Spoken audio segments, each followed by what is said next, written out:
कुरुक्षेत्र युद्ध से पहले किसने श्री कृष्ण को वह अजेय आशीर्वाद दिया जिससे पांडव अजेय हो गए? यह रहस्य जानकर आपकी भक्ति और गहरी होगी। द्वारकाधीश भगवान श्री कृष्ण उस समय कुरुक्षेत्र युद्ध से पूर्व महान दायित्व में थे। वे जानते थे धर्म की रक्षा के लिए उन्हें विशाल कार्य करना होगा, पर यह कार्य सरल नहीं, इसके लिए अपार शक्ति की आवश्यकता थी।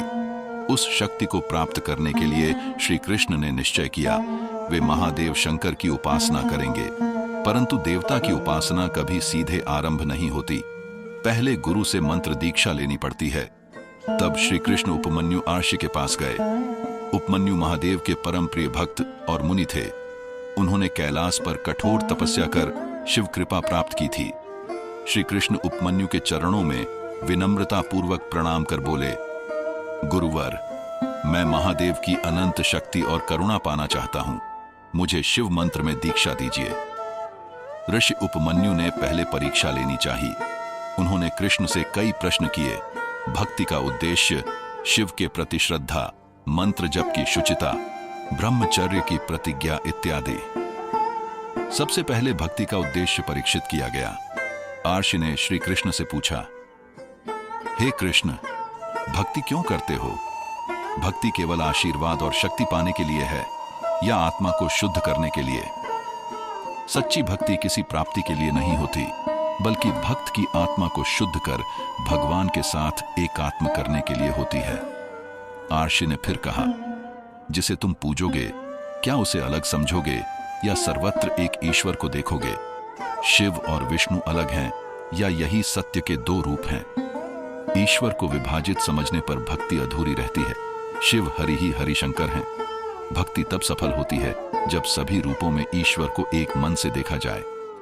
आर्षि ने गंभीर स्वर में पूछा, भक्ति का मार्ग क्या केवल फूल, धूप, दीप है या अपने अहंकार को तोड़ना, अंतर्मन के कलुष को धोना है? बाह्य पूजा आरंभ है, असली पूजा अपने अहंकार का त्याग है। आर्षि ने आगे कहा, यदि शत्रु के सामने खड़े हो, यदि युद्ध क्षेत्र में अन्याय के खिलाफ लड़ना हो, तब क्या भक्ति डगमगाएगी या भक्ति तुम्हें धर्म युद्ध में शक्ति देगी? सच्चा भक्त कभी कर्म से पलायन नहीं करता, भक्ति उसे कर्तव्य पालन में दृढ़ बनाती है। अंत में आर्षि ने पूछा, भक्ति का फल क्या चाहिए? क्या तुम भक्ति के फल में अस्त्र, शक्ति, विजय चाहते हो या केवल ईश्वर के चरणों में आश्रय? भक्ति का असली फल कोई सांसारिक वस्तु नहीं, असली फल है ईश्वर प्राप्ति। बाकी भगवान स्वयं देते हैं। भगवान श्री कृष्ण ने भक्ति भरे स्वर में उत्तर दिया, गुरुवर, मेरी भक्ति किसी प्राप्ति के लिए नहीं, मेरी भक्ति केवल महादेव के चरणों में आत्मसमर्पण है। शिव और विष्णु एक हैं, मैं उनमें भेद नहीं करता। फूल, धूप, दीप से पूजा करूंगा, पर उससे बड़ा है अपने अहंकार को भस्म कर भगवान के प्रति समर्पित करना।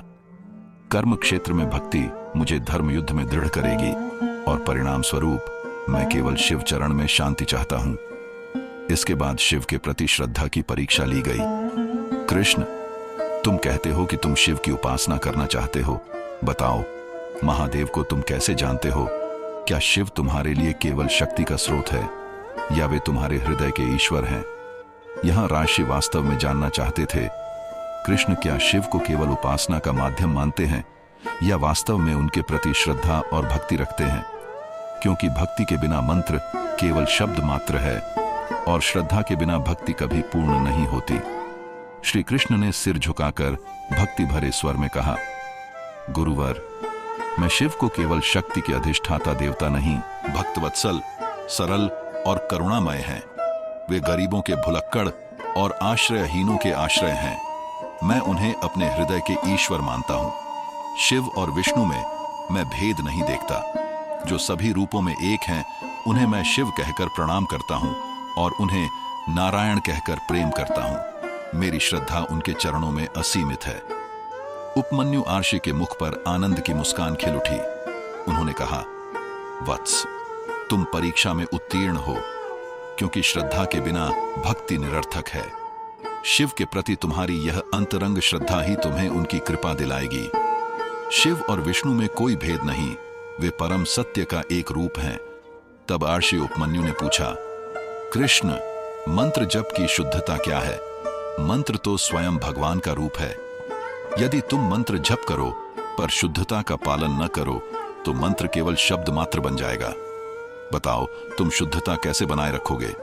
श्री कृष्ण ने विनम्रता पूर्वक कहा, गुरुवर, मैं जानता हूं मंत्र जप से पहले शरीर, मन और वातावरण शुद्ध होना चाहिए।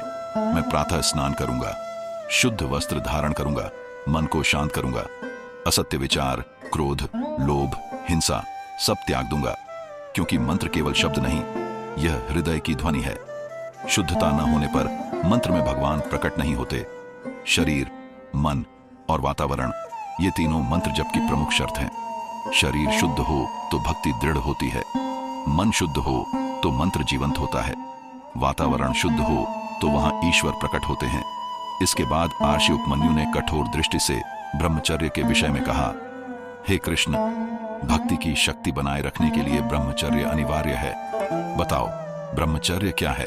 श्री कृष्ण ने शांत स्वर में उत्तर दिया, गुरुवर, ब्रह्मचर्य केवल देह संयम नहीं है। ब्रह्मचर्य का अर्थ है इंद्रिय संयम, अनावश्यक भोग और विलास से दूर रहना, आसक्ति और कामनाओं को नियंत्रित करना, मन को सदा भगवान की ओर केंद्रित रखना। मैं प्रतिज्ञा करता हूं, मंत्र जप और शिव तपस्या के समय मैं पूर्ण ब्रह्मचर्य में अडिग रहूंगा।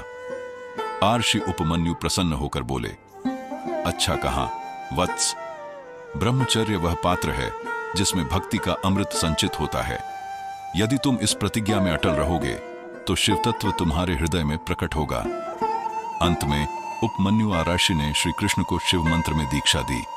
उन्होंने पहले श्री कृष्ण को स्नान कराकर पवित्र कुशासन पर बैठाया, पंचगव्य से शुद्ध किया, फिर कान में मंत्र उच्चारण करके उन्हें मंत्र जप के नियम, उपवास, रुद्र जप और महादेव की पूजा पद्धति सिखाई।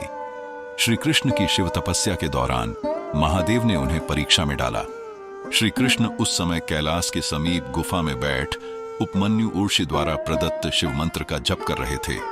दिन रात उपवास और ध्यान कर रहे थे।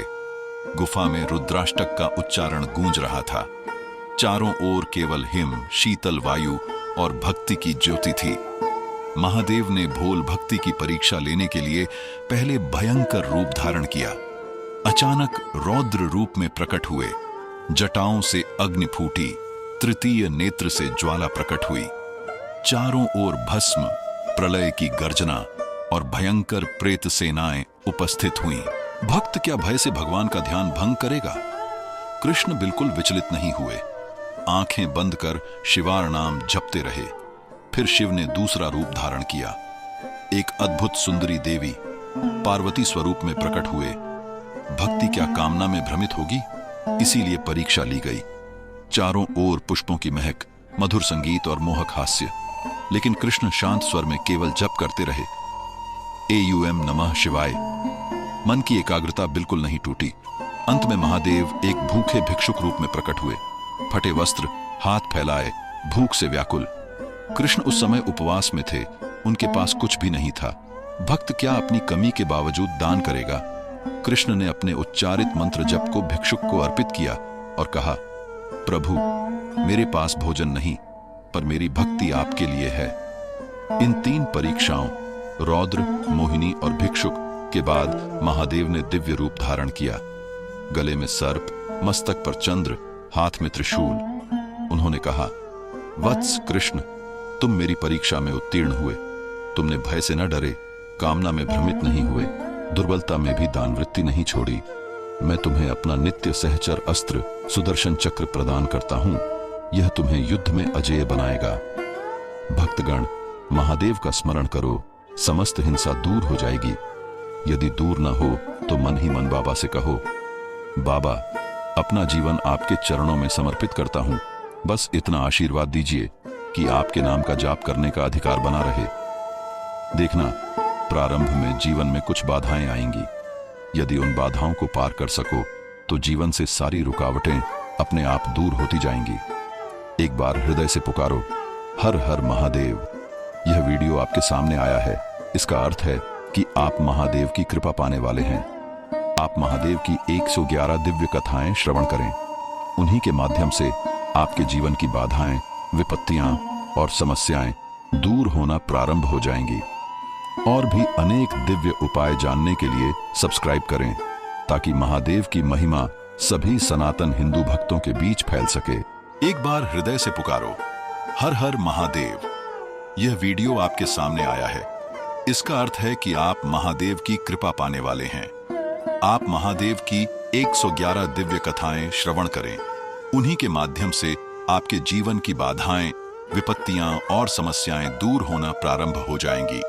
और भी अनेक दिव्य उपाय जानने के लिए सब्सक्राइब करें, ताकि महादेव की महिमा सभी सनातन हिंदू भक्तों के बीच फैल सके।